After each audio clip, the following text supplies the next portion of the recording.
Magnetic particle inspection, it's been around for quite some time. It's probably one of the oldest kind of high sensitivity, non-destructive testing methods. And it uses the principle of magnetism in order to inspect the part. So because of that, what do you think the part has to be? Now that we just finished the materials one, what attributes of a part do you think it has to have in order to lend itself to magnetic particle inspection? It's what? It typically has to be a ferromagnetic part, something that can be magnetized. So it's typically steel parts or iron parts. Any other things?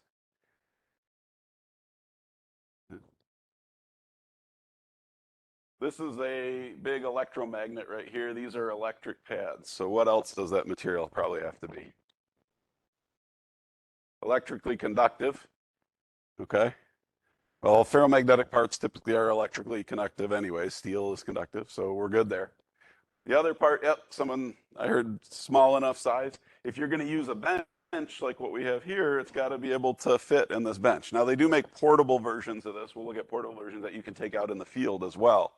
But typically, the benches here are used for something like a crankshaft. Here's the end of a crankshaft prop flange. And you can see the cracking here that was probably the result of a prop strike or other vibration issue. So it's very sensitive to small flaws, the advantages of MPI. It's primarily used for surface, but you can also sometimes find some shallow subsurface. You can't do super deep penetration with it, but if you have subsurface flaws, they'll show up. It's very fast. It takes moderate skill to perform. When you do this, when you guys get used to it, it's actually pretty quick to do. It takes moderate skill to perform. It probably takes more skill to do the inspection part of it. Once you've performed the prep, done the technique on it, then you have to find the cracks. And sometimes they're very obvious like this. Sometimes they're very small. So at the end of the day, it's still one of the disadvantages we'll get to is that it relies on the acuity of your eyesight. It's semi-portable. The test bench that was on the first slide is not portable. It's bigger. It's as big as this table here, but it's all steel and weighs a lot. And it's full of fluid. It's full of about 10 gallons worth of fluid. But they do make versions of it that you can carry. It's basically a big electromagnet yoke you can carry around. I've got some pictures in a minute. Relatively speaking, it's fairly inexpensive. The yoke, you can get a yoke for a few $100, and you can get some of that. You typically use a dry powder and a little. Anyone ever done stuff with cameras? They got the little ball that like puffs air out. You put the powder in one of those, magnetize it, and kind of puff the powder on it. So you can do it fairly cheaply. Under $1,000, you can get set up with a basic magnetic particle setup. Being able to do wet magnetic particle testing, which is what we're going to do, costs a little more because you got to buy the benches and all that. You got to have something to contain the liquid and all that. Disadvantages, ferromagnetic parts only, so we can't use it on most aluminum parts. We can't use it on titanium. We can't use it on any kind of composite. In fact, it can damage composite because if you're doing liquid, it can get sucked into the composite. So must be able to access the entire part. For the most part, sometimes you can do portable without having to access the part, but usually like a landing gear leg, you would have to disassemble it. A wheel, you would have to disassemble it in order to perform the method on it. Magnetizing the part, because we're running either current or high magnetic fields through it, can risk overheating or even welding the part. We've had students, someone in this class probably will weld a part to the test bench at some point. You don't get it in there properly, and it doesn't have a good grasp on the part. You'll get a lot of resistance between the conduction pad and the part, and you'll weld the part to the conduction pad. It'll get stuck, and you got to rip it off. So there's some risk of overheat and weld, even if you're just using a magnet, if you're not actually running current through a part, right? If you take a steel part or steel and you put it into a magnetic field, that causes a current to flow in it, causes it to heat up. When I worked at the forging plant, that's how we heated our steel. Our furnaces were induction furnaces. They were big electric coils. We ran the steel through the electric coils. By the time it came out the other end, it was at 1400 degrees. Just from passing through a magnetic field. Then we used an induction stove, induction cooktop. Works in the same way as this, okay? Magnetic field causes your pan to heat up. The stove itself doesn't actually get hot. Whoops. Go back. When you're done, you want to demagnetize the part. Why is that important, especially for aerospace? There's two key reasons we need to demagnetize. Avionics is one. It can throw off your navigation equipment. Navigation equipment senses the Earth's magnetic field. You put a bunch of magnetic parts on the airplane, and now it throws everything off. What's the other one? Think about what would happen in an engine if you had a crankshaft that was magnetic. What would it do? It would catch any part of it. If you get some metal wear in there, instead of getting to the filter or that, it would stick to the crankshaft, get pulled into the bearings, grind between the bearings and the, and the race, or the bearings and the bush, or the bearings and the journals. Thank you. I got to go teach that later this semester, and we'll see. You have to remove paint typically, and ultimately it relies on visual detection. For a lot of these methods, they rely on visual detection at the end of the day. Okay. Borescopes, liquid penetrant, magnetic particle, all rely on visual inspection of the part. Even eddy current and ultrasound to some extent, but those oftentimes can have some automation done too. So ferromagnetic can be magnetized. The way that works is a part that is not magnetic, you got all these particles in the part. Each little atom or molecule that makes up a part has a little magnetic field, right, all the time. And normally a part that's not magnetic, those fields are all pointing different directions. So they kind of cancel each other out. In fact, every atom in your body in these tables, each atom, they have a magnetic field. But they're all random, and so the one pointing this way cancels out the one pointing this way, and the one pointing up cancels out the one pointing down, right? So that's where you get your magnetism from, is when you align all of those poles, all those particles, so the poles line up. Now you end up with one end as a north pole, one end's a south pole. And so that's what we're doing. We're going to apply a current or magnetic field to our part. It causes all the individual tiny, tiny magnetic fields inside the part to align, and that causes the whole part to become magnetized. So magnetism, which is known as flux, is induced by passing electricity through or around the part. And it has an orientation and direction. That's that north and south pole, where they pointed. If we run current through a part or through a wire, the magnetic field is 90 degrees to that, and it's greatest while the current's going to be applied, and then it will drop off as we remove the current. However, ferromagnetic materials tend to hang on to that magnetism. They don't; those atoms don't scramble. Those magnetic fields don't scramble right away. Aluminum, you can magnetize it. As soon as you turn that current or field off, everything goes back to being scrambled, pretty much on its own. Steel parts, iron parts, they want to hang on to that. They stay that way. The units of flux are called Gauss, and we'll measure Gauss. We'll use a Gauss meter, basically a little compass type thing that picks it. That's what a compass is. It senses the magnetic field of the Earth. Okay. And if there's a spot where there's a discontinuity, a crack, a flaw, corrosion, that magnetic field will jump. So let's see what that looks like. So the first one is, you've probably all become familiar with the right-hand rule, right?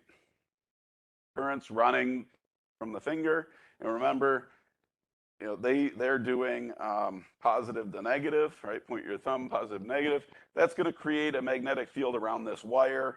That circular goes the direction your fingers are pointing. Okay. Not too critical that we're not really worried about which way it's pointing, as long as we get that field aligned. We are going to typically do it in two different directions, though. See why in a minute. So a few terms you need to know. Permeability is ease that a material can be magnetized. Okay. Reluctance is the resistance to magnetism. These are opposites of one another. If a material is permeable, it is highly reluctant. It doesn't want to become magnetized. If a material is not reluctant, if a material is not permeable, it's considered reluctant. Okay. Flux density, that's how strong of a magnetic field we have. Okay. Lines of magnetic force per unit area, basically magnetic strength. Residual magnetism is what remains when the magnetizing force, whether it's a current or another magnetic field, is removed. Okay. You have high residual magnetism in something like iron and steel. You have almost no residual magnetism in titanium or aluminum. Okay? And because of that, they don't lend themselves well to this technique. Retentivity, the ability to hold magnetism, and coercive force is the force required to remove magnetism. Something that's highly retentive requires a high coercive force to demagnetize it. Something that has low retentivity, it goes back to being not magnetized on its own, really doesn't require much coercive force. It doesn't require much at all, or it may not require anything to go back. So what that looks like if we put it on a graph is, while we're working, kind of the theory behind this is we've got magnetizing force on the x-axis, and we are going to use AC current. So that's why it's got two, that's why we've got a positive and negative, and we've got positive and negative flux density. A negative flux density is just flipped, right? You take your north pole, if this is north and south, you know, at this end, this is north and south at the other end, okay? So what you have here is your part is typically going to start, you don't have any kind, you're not putting any kind of a magnetic force on it, and it doesn't start magnetized. We don't want the part to be magnetized at the get-go. So it starts right in the middle there. And when we turn on our magnetizing force, which again can be running a current through the part, or it can be creating a magnetic field around the part, as we increase that magnetizing force, the actual magnetic field in the part is going to increase to a point where it reaches what's called saturation. Saturation is that point where all those little holes inside the part have become aligned. Okay? You start turning a little bit of magnetizing force on, a few of them start to flip. You get a weak field. You keep ramping up that magnetizing force, more of them start to align. You keep ramping up the magnetizing force, more of those individual atom poles start to align.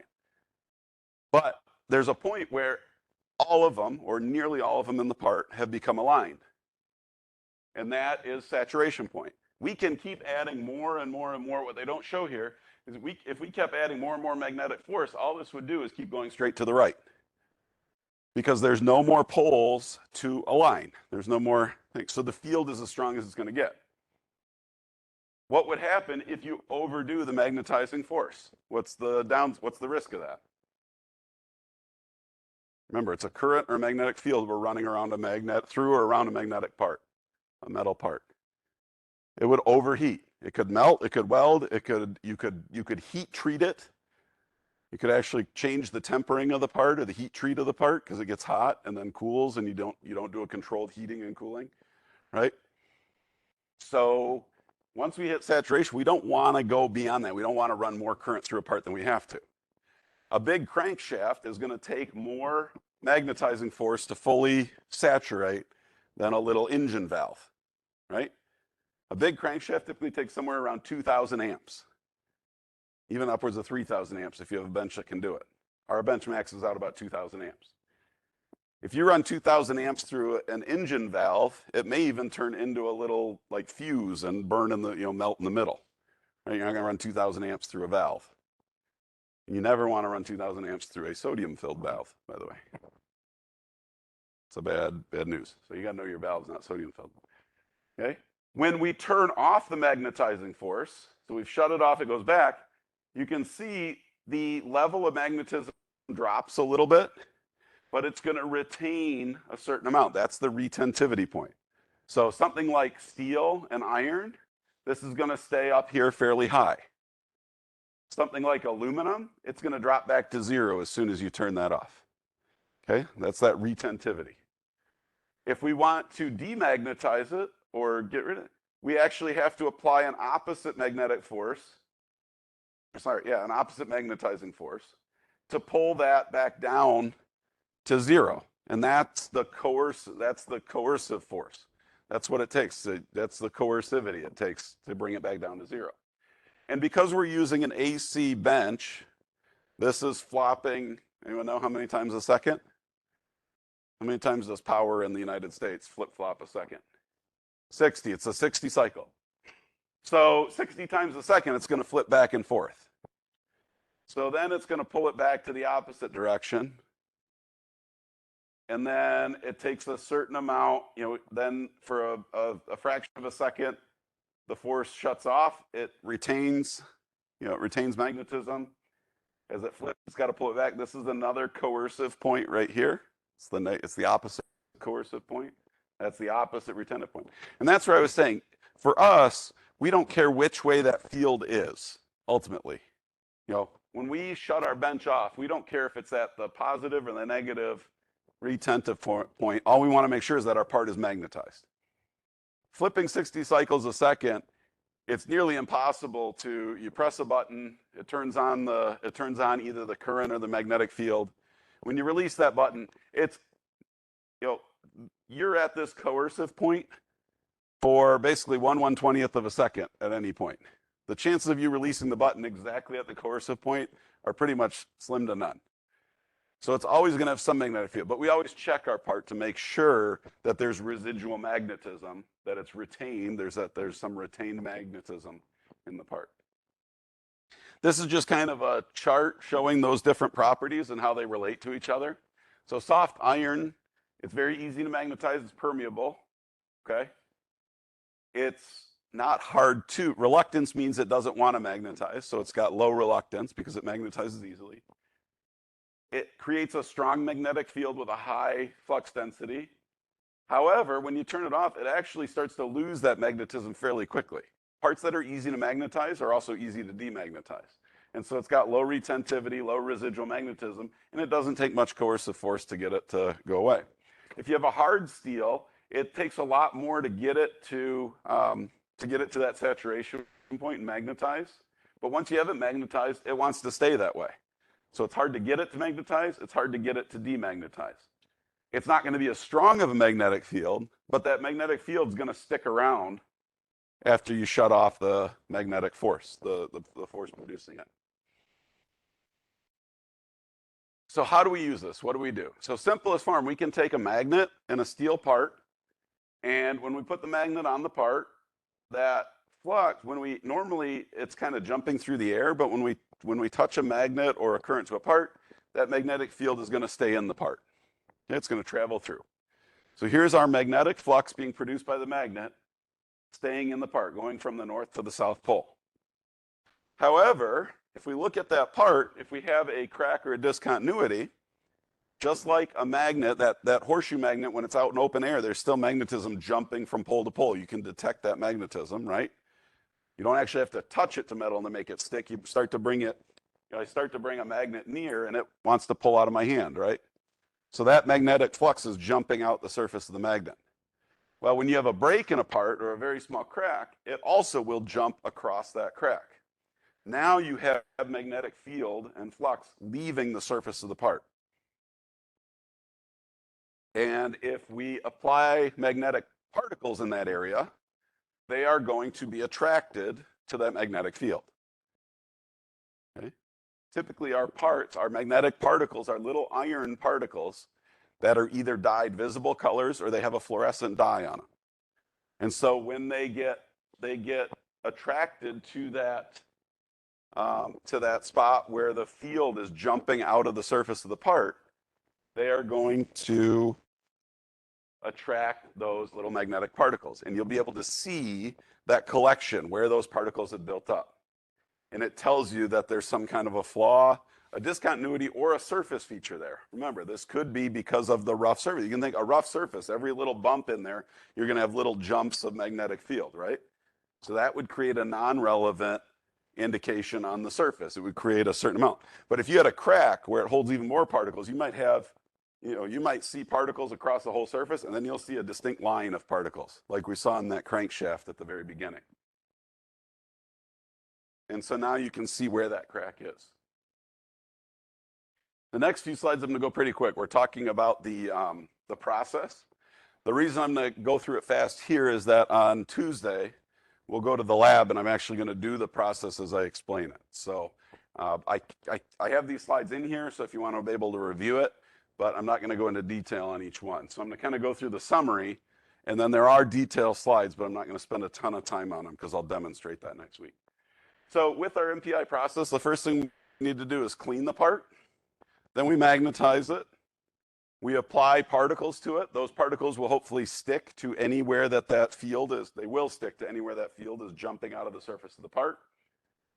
We check that our field is good, make sure we weren't at one of those few points where there isn't magnetism. And then we inspect. We look for a collection of particles. When we're done, we can demagnetize the part. Now, there's one other thing here. We will magnetize it, do this. We'll actually do this twice for most parts. And the reason for that is we're going to run the electric field or the magnetic field one direction, and we're going to run it 90 degrees to that direction. And that has to deal with how we can see cracks. I've got it after this, why we do that. So you'll actually do kind of the steps 2, 3, 4, 5 twice. You'll clean it. You'll do this in the first direction. You'll do this in the second direction.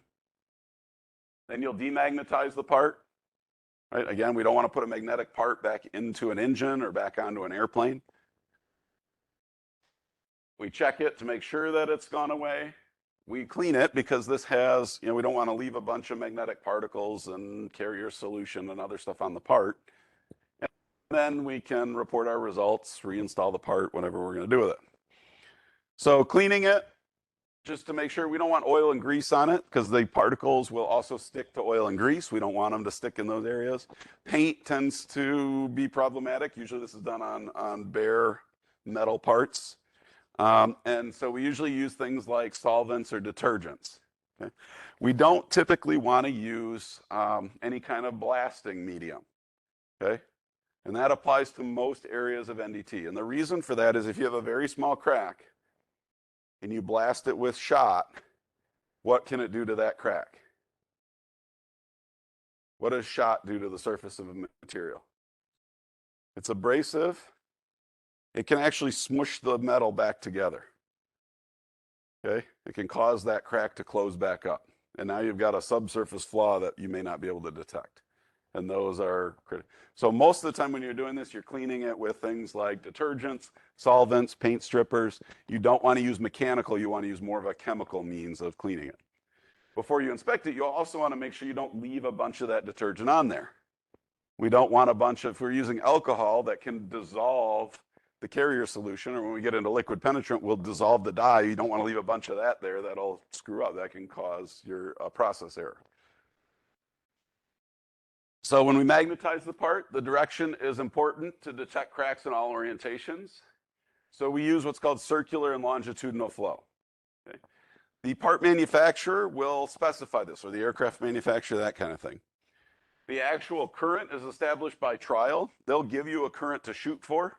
You will ramp up the machine until you get to that current. Because they can't say, they don't know if our bench, our bench has a 0 to 10 knob on it. The bench over at Duncan has a 0 to 10 knob on it. For a given part, on our bench, you may have to put it, say a crankshaft, you may have to put it at 10 to get 2,000 amps. For Duncan's bench, you may only have to put it at 9 because it's a bigger, heavier duty bench. So you have to kind of ramp up to there's an ammeter on there, and you ramp up to get the required amperage on the ammeter. And you get close to it. It's hard. Sometimes you're going to be a little low. Sometimes you're going to be a little high. It may say 2,000 amps, and if you're at 9, you get 1,800 amps. And if you're at 10, you get 2,100 amps. With a crankshaft, you're probably okay to run 2,100 amps through it. That extra 100 amps isn't going to hurt it. But it will make sure you get to that saturation point. So slightly high is okay. You don't want to go way high, though, and cook your part. So you're going to test it to make sure that it is magnetized. Check the part, and you're going to use a Gauss meter, which looks like this. So when you're holding this, it's a little circle thing. You point the arrow towards the part. Now, if you're just holding it still, it will read 0. You have to be moving it through the magnetic field. So you're going to kind of run it past the surface of the part, and you're going to do it different directions, and you're going to look for what the deflection of that arrow is. Typically, you want to have at least a couple Gauss.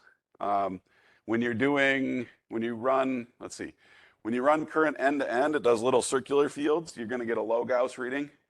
When you magnetize it, where the magnetic poles are end to end, like a crankshaft where you've got it jumping, you're going to get over 10. You'll peg out the meter at 10 Gauss. And we don't have meters that go higher. There's no need to. You just know, yep, there's a strong magnetic field, and we're good to go. Okay. Here's the bench. Ours is a little bit older than this, but you have your what are called head and tail stock. This is where we clamp our part. Okay. You have, and it's also, these are copper pads on the head and tail stock. That's so we can run current through the part.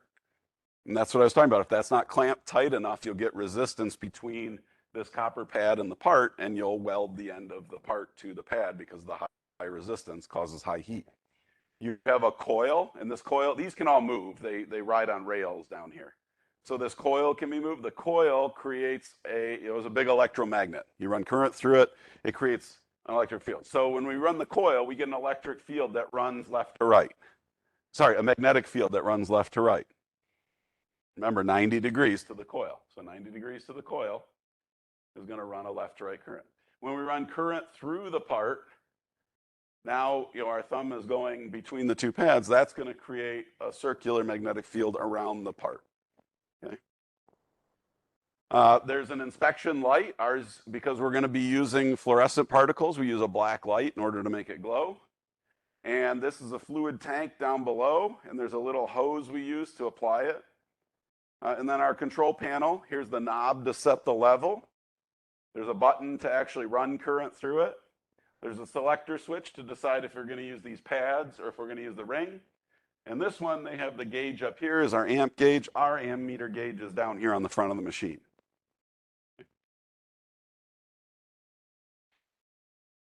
When we use the coil, you're going to get magnetism about 6 to 9 inches on each side of it. So if you're doing a longer part, like a crankshaft shown here, you may have to slide the coil to one end, magnetize that end, do an inspection, slide the coil to the other end, magnetize that end, do an inspection in order to get the whole part. And with that, I think I'm going to stop, and we'll talk about the different fields next time.